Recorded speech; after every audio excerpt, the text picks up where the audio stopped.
Hello and welcome to the Q&A. This question came from Susan. Thank you, Susan, for your question.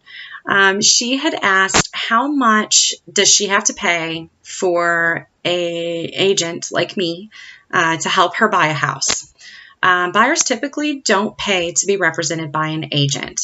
It's usually covered by the seller's agent's commission, essentially, which begs the question, why do buyers' agents work for free? Well, technically we don't. Our fee is rolled into what the seller agrees to pay their listing agent.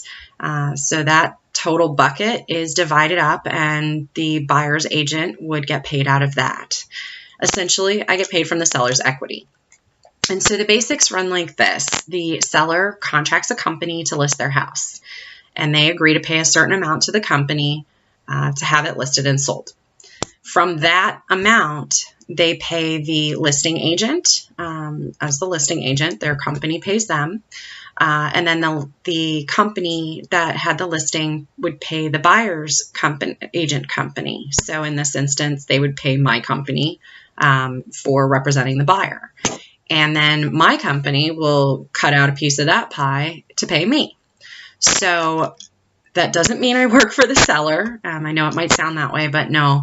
What it means is essentially I'm getting a finder's fee of sorts as having brought the buyer to the table and facilitated the contract on the buyer's behalf.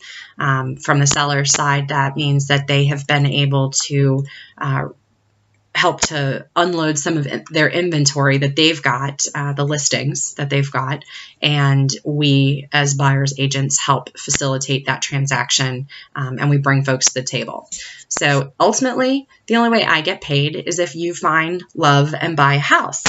Otherwise, I'm here to help you out and be educational and help guide through the initial process and help you find something that you fall in love with.